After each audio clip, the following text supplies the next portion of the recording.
अखंड मंडलाकार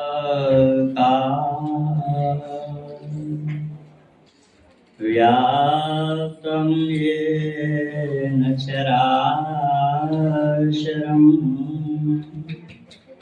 तत्पदं दर्शितं येन तस्मै श्री गुरुवे नमः।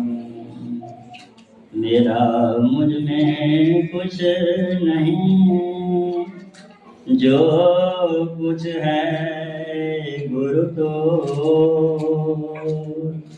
तेरा तुझको सौंप दे। क्या लागत है मोह। बोले प्रेम से सद्गुरु भगवान की जय। श्री सद्गुरु भगवान की जय। श्री सद्गुरु भगवान की जय।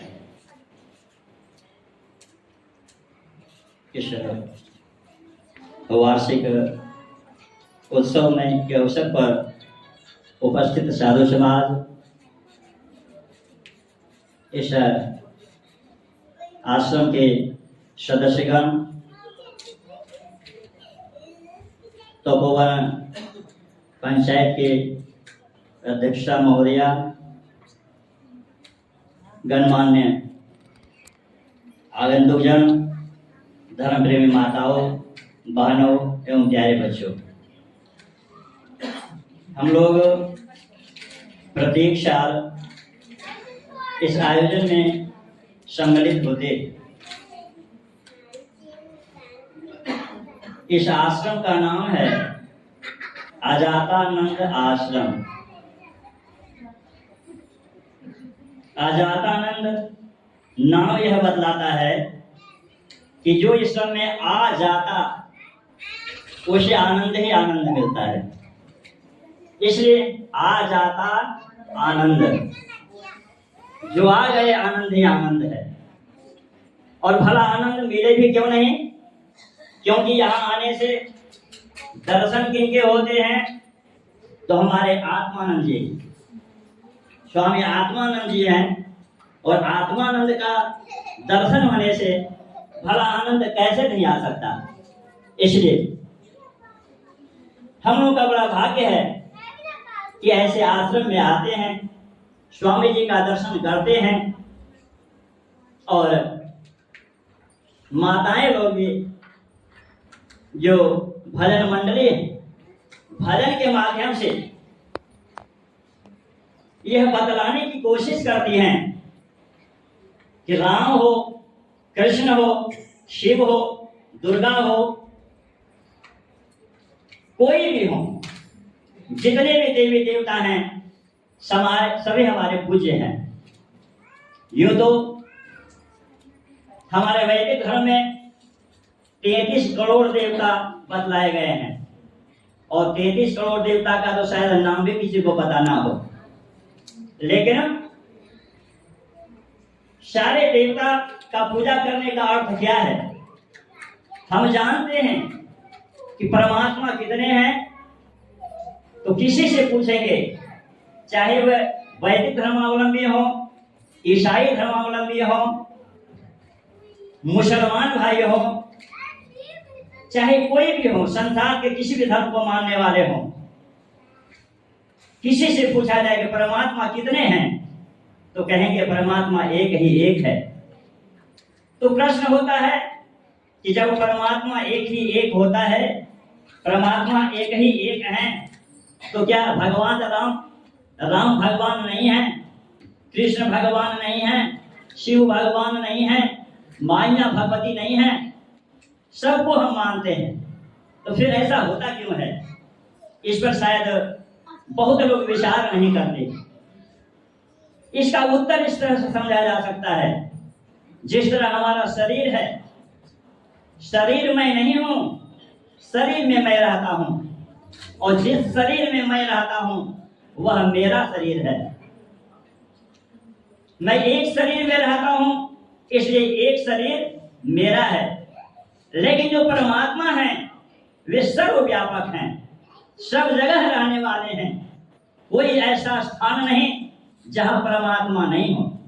तो जो परमात्मा सब में निवास करने वाले हों, उनके बहुत सारे नाम हो जाए तो इसमें आश्चर्य की कोई बात नहीं है, क्योंकि वे सर्वव्यापक हैं। लेकिन उस सर्वव्यापक परमात्मा की प्राप्ति कैसे होगी?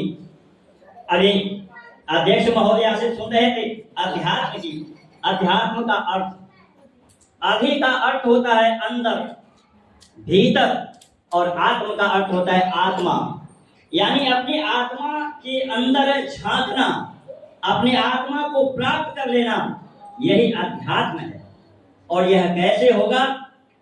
तो बिनु सत्संग न हरि कथा, तेहि बिनु द्रवै न राम, और राम कृपा बिनु सपने हूँ जीव न लह विश्राम। इसके बिना विश्राम नहीं ले सकता।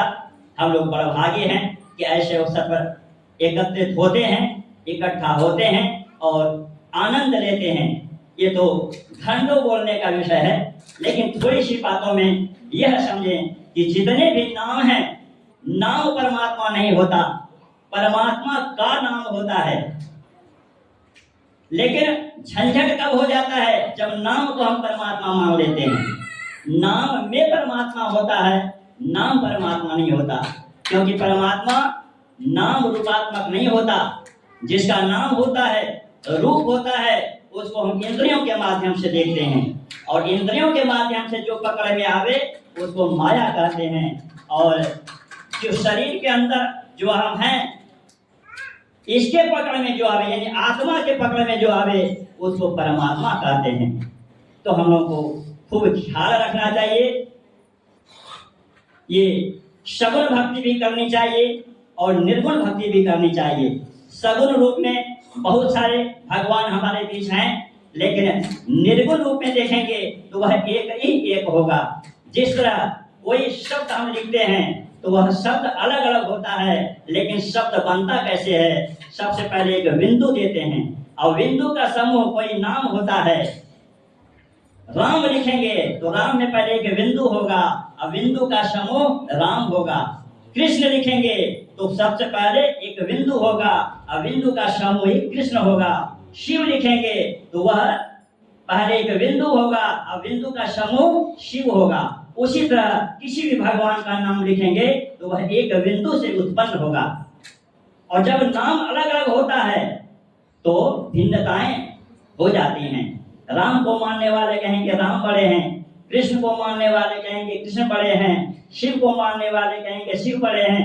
लेकिन सब में से जिससे वह नाम उत्पन्न हुआ है उसको बाहर निकाल दें, यानी एक बिंदु को अलग कर लें, तो फिर उसमें कोई झंझट नहीं रहता। यानी स्थूलता में भिन्नता होती है, सूक्ष्मता में भिन्नता नहीं होती है। इसलिए हम लोग को स्थूल से भक्ति का प्रारंभ करना चाहिए और सूक्ष्म तक पहुंचकर उस परमात्मा का साक्षात कर आवागमन के चक्र से मुक्त होने का उपाय करना चाहिए। समय अनुसार इतनी थोड़ी सी सेवा और अपनी वाणी को विराम देता हूँ। श्री सद्गुरु महाराज की जय।